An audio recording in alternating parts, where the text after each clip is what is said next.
And in the trafficking world, I've frequently heard people say, survivors don't know what they need. We have to tell them what to do. And to that I say, if someone has been harmed so much that they've lost the ability to really know what they need, and I can relate to that again, high trauma background myself. If you've lost the ability to even tell what you need, then my job as a provider isn't to tell you what I think you need, using my own definition of safety and health and recovery.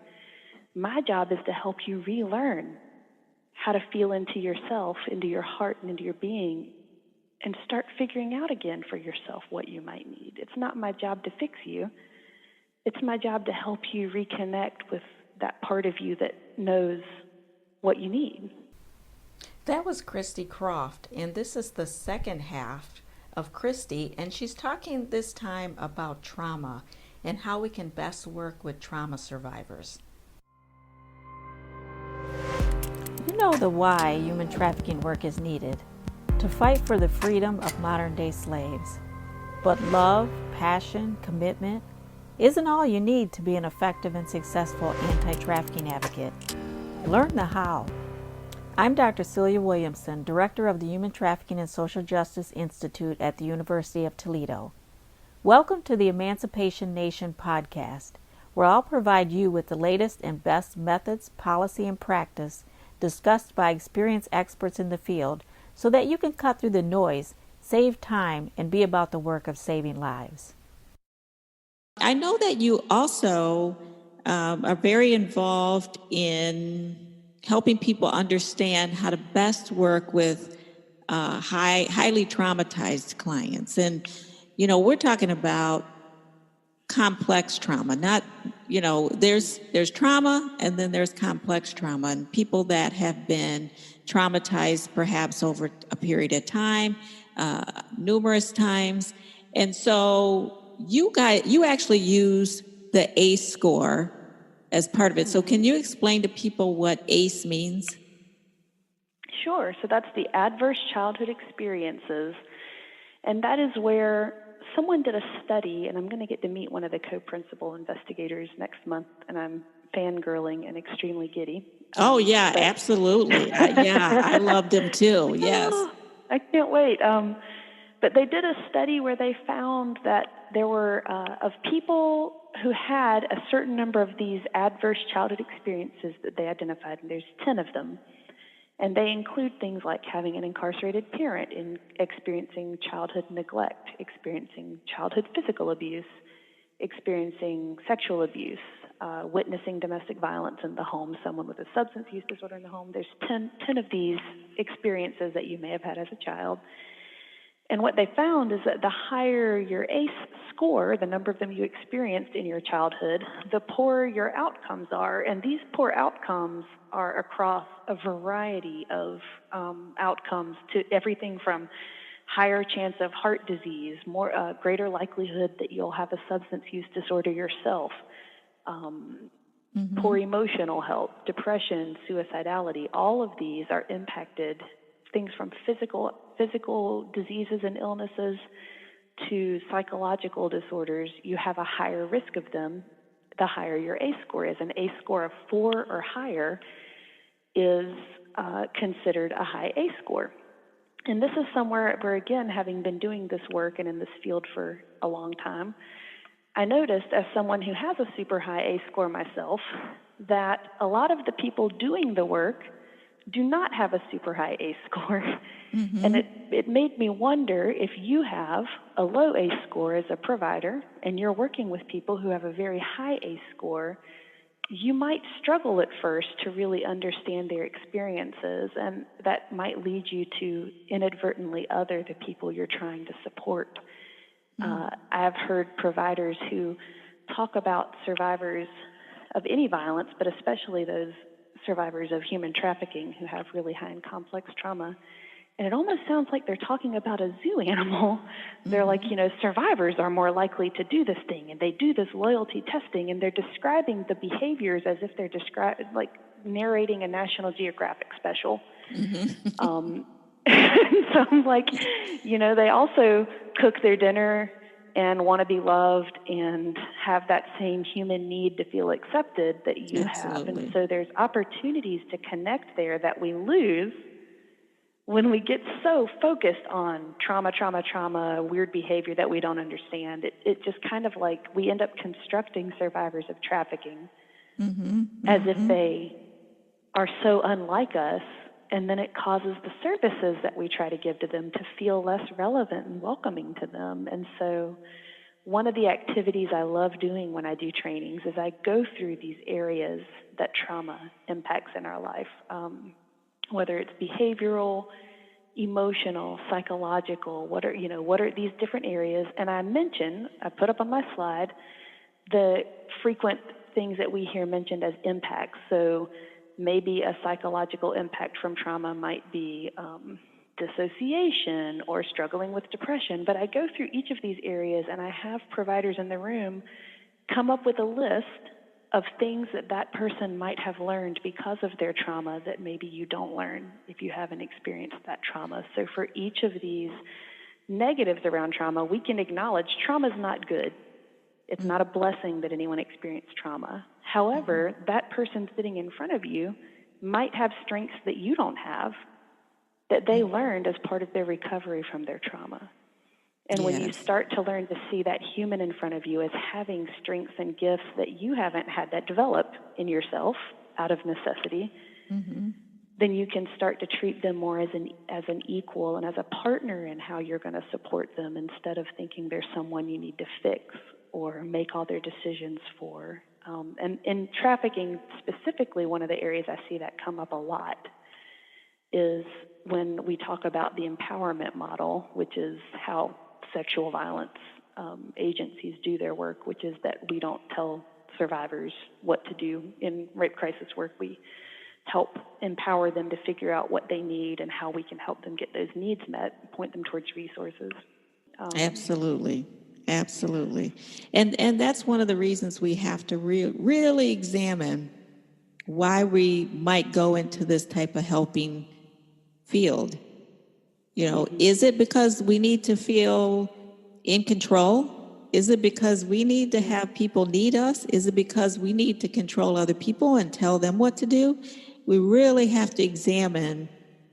And I love, just having people do the 5 whys. Why am I involved in this effort? And then whatever that answer is, why to that answer? And whatever that answer is, why again? Because that gets you down to the heart of why you want to do this work. And if it's an ugly answer, that's okay, because you can work on yourself to, lift yourself to a better place before you even continue or begin this work with other people. And I think that the ACE study is wonderful. They've done it with thousands of people. They did this research with. And the ACE study, I believe, is free. You can download it. It's 10 questions. We use it with our survivors, and our survivors have an average score across them of 6. So we have some a little higher, some a little lower, but an average score of 6, which tells us that we need to be doing some intensive, some comprehensive, and some flexible type of traditional work and non-traditional work with people. So, Christy, what can you share with us? You're a survivor, what you're a survivor of, and how long ago perhaps that was? Yeah, so the way that I frame it is I'm definitely a survivor of child sexual abuse, sexual assault as an adult, intimate partner violence, and I have lived experience in the sex trade, and some of that was entirely consensual, and some of it was coerced and trafficked, and a whole lot of it was in this gray area that I talk about a lot when I train, that gray area where you don't have options and you're doing what you have to survive and feed yourself. And I think my own experiences as someone with an ACE score of 8 around all of that, and looking at why do I do this work and what do I want to bring into my work, what insights do I have to share. I think the one thing I keep turning to is resilience, and not in terms of resilience just as some inherent intrinsic thing that makes some people bounce back faster than others.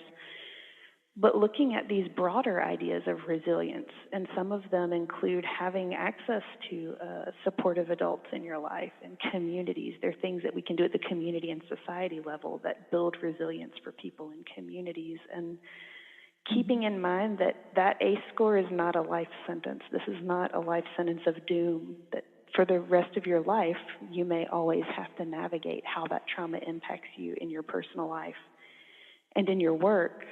But it doesn't mean that you're forever doomed to poor outcomes, even though you might be statistically more likely to have to be really thoughtful about some of them. Exactly. I mean, I totally agree. Hope. I think being, how you put it, real thoughtful about things is, I'm a survivor of domestic violence myself, having been in a violent relationship twice. And so I already know, for instance, if I'm also at risk of diabetes. So having both those information, I can look, and see far off that there's a train that's coming on the track, a diabetic train. I'm going to get diabetes, perhaps. So I need to eat as healthy as possible so that I can slow that train down to a crawl, so maybe that train never reaches me. And the same thing with domestic violence. I can't go into a room because of my experience, look across the crowded room, our eyes meet, and we fall in love. I can't do it that way. I have to use my brain, and I have to meet someone. Well, I can't because I'm already in a relationship, but if I were single, I can't just walk in a room, our eyes meet, and fall in love, because if there's 50 guys in the room, I'm probably going to pick the one who's going to be my third abuser. So I have to actually use tools, use my brain along with my heart. I just have to adapt so that my life stays healthy. I mean, that's it. I'm not doomed to forever be in terrible relationships. I just have to implement the tools that I learned to use, correct? And that's right. And the more we learn how to do that without attaching a negative association to it, the easier and more gentle we can be with ourselves. And that's something I try to tell people all the time is it's okay to have boundaries that come from your trauma. It's still your boundary. It's still something you need to do to keep yourself healthy. And you don't have to say, oh, if only I could move past my trauma, I would never have to think critically about who I'm attracted to again. And you don't have to say, oh, if only I didn't have my trauma, then I could handle the uncertainty of feeling like my boss is disappointed in me. It's okay to be like, I have trauma, and this is a thing that happens to me that I experience internally because of that trauma, and I'm not going to judge myself or be angry at myself about it. But I am going to be aware of how it impacts my choices and my decisions and the way I navigate relationships that could include friendships or romantic relationships or work relationships. This is something that can impact the way I perceive the world around me and the media that I consume. It's always present. Someone asked me recently when I said I was going to be doing a speaking engagement, are you speaking as a survivor? I'm like, every time I open my mouth, I'm speaking as a survivor, whether I say I am or not, because I am a survivor. I can't talk without it coming out of the mouth of a survivor. But the fact is, because of my professional training and the hundreds of survivors I've worked with over the years, I feel a sense of obligation to recognize that my personal experience as a survivor is not the only narrative out there. And anytime I open my mouth to speak as a survivor, I try to be aware that I have 1,000 survivors behind me that I'm also wanting to hold voice for. I don't like thinking of the idea of the voice of the voiceless, because most people who we think of as voiceless are speaking. We're just not listening. But I do like carrying their voices forward into spaces that they might not have access to as often as I can. Yes, that's, I think, an aha moment, the voice of the voiceless. No, they're speaking. We're just not listening. I love that. Right.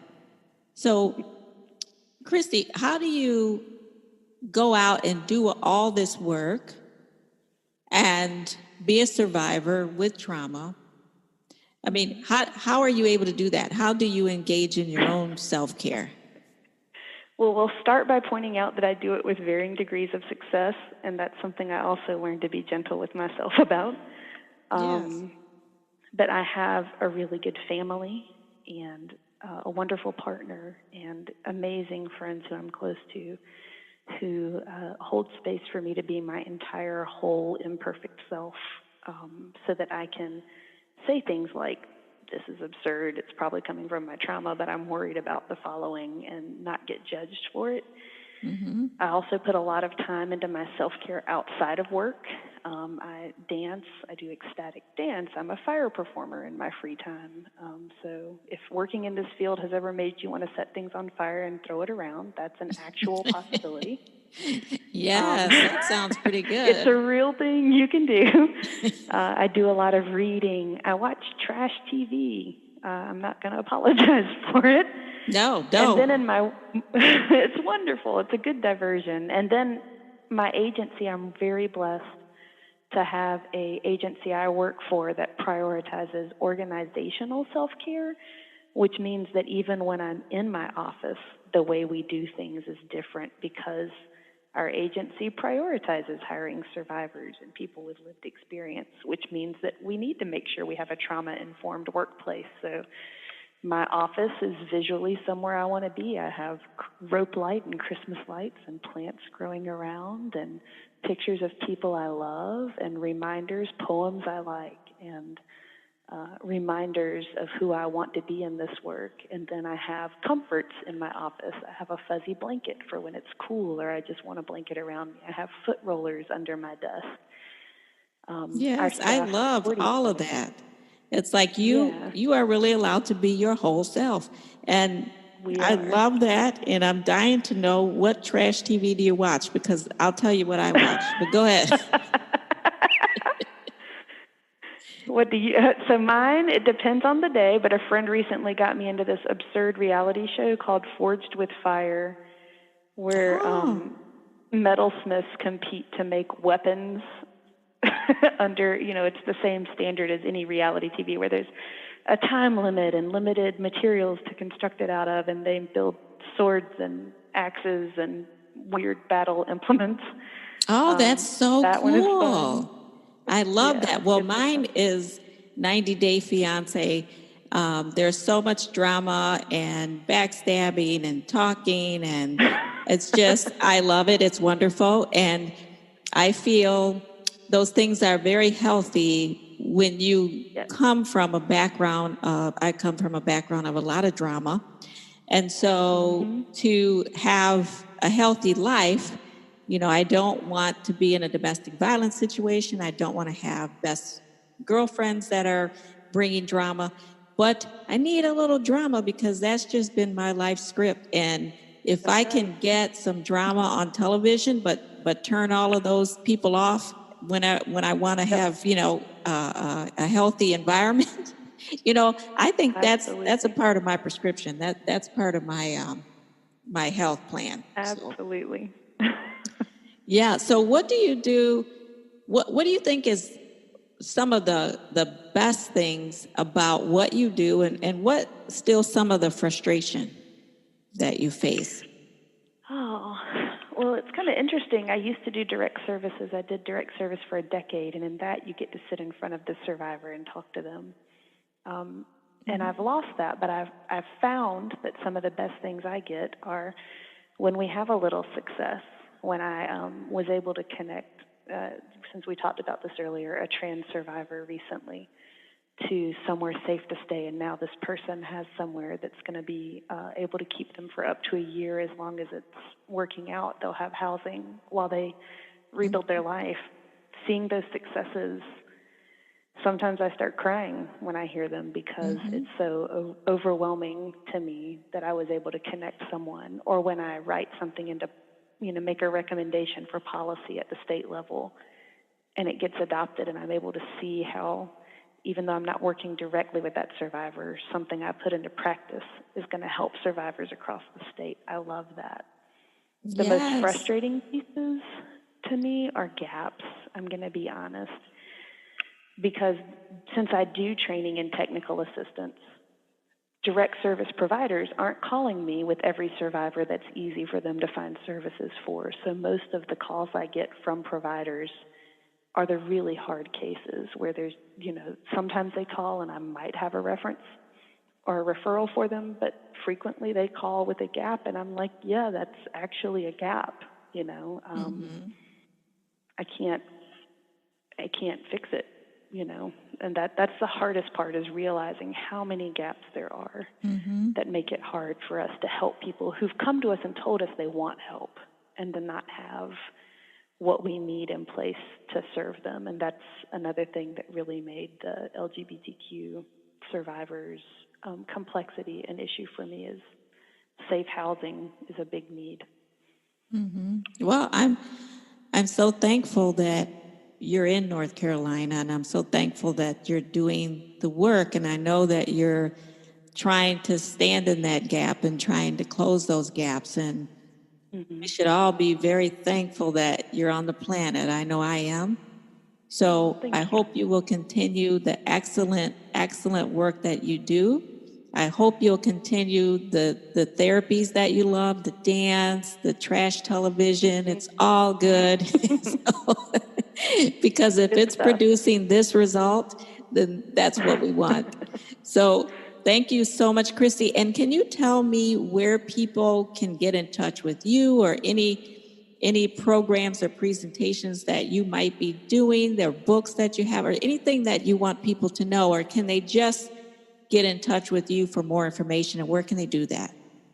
They can absolutely reach out to me through NCCASA, so nccasa.org, and so my email is Christy, CHRISTY, at nccasa.org, and I'm going to be presenting in November at the SAFE Coalition for Human Rights Global Trafficking conference in just outside of Chicago, so I'll be there as well. Excellent. Let's not just do something, let's do the best thing.